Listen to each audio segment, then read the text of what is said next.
Alors, que signifie vivre au-dessus de ses moyens?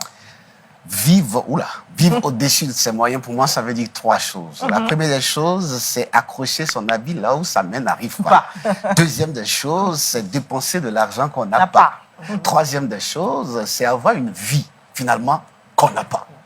C'est ce que ça veut dire pour moi, vivre au-dessus de ses moyens. Une vie illusoire. Complètement illusoire. Totalement illusoire. Voilà. Alors, à quel moment est-ce qu'on peut dire qu'une personne vit au-dessus de ses moyens? Qu'est-ce que cela implique? Je vais prendre mon cas. Lorsque moi j'ai des employés et mes employés ont des portables plus chers que les miens, pourtant c'est moi qui les paye.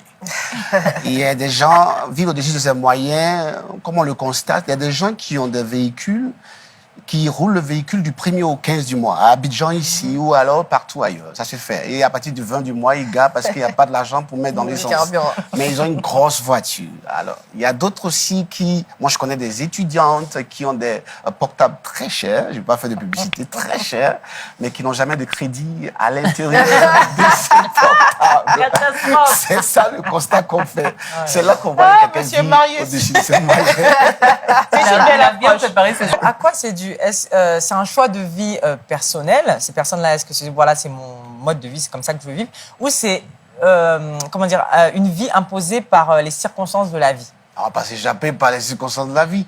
Un choix, c'est un choix, que ce soit sociétal, que ce soit personnel, c'est un choix.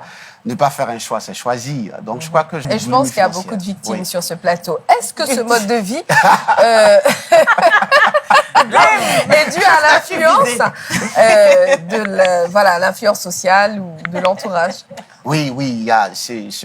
Et j'aimais l'introduction à l'entame de l'émission. Il y a le désir effréné de paraître, de montrer qu'on a quelque chose alors que...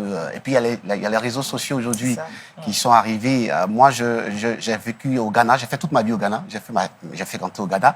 Et quand je suis arrivé à Abidjan pour la première fois, je voulais lancer mon entreprise, enfin représenter mon entreprise, ma succursale du Ghana à Abidjan.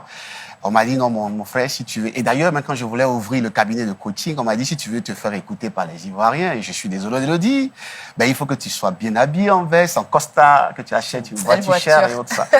Et donc, j'ai fait, on va dire, l'erreur d'acheter une Prado. Et puis, bon, je me suis mis à faire mon premier direct sur Facebook. Bonjour, je suis le coach Zidou, avec tout le langage qui va avec tout le bling-bling qui va avec. dans la Prado, quoi. Dans la Prado, tu vois. Et là, j'ai mon ami, mon meilleur ami qui m'a dit, non, Joe, ça te ressemble pas, tu es quelqu'un de simple.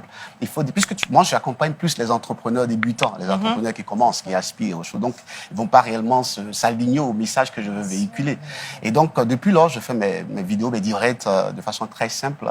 Et je crois que c'est quand même l'influence des autres qui fait que on a ce désir-là de vraiment paraître. Ressembler à l'autre. Voilà, de vraiment ressembler à l'autre.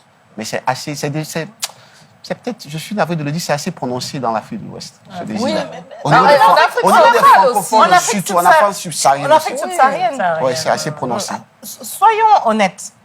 Même nous, ici, sur ce plateau, si on arrive là, toute simple... La question même que j'allais vous poser, c'est vrai que vous me posez la question, mais la question que j'allais vous poser à vous quatre, entre les femmes et puis les hommes, là, qui dépensent, qui veut paraître plus?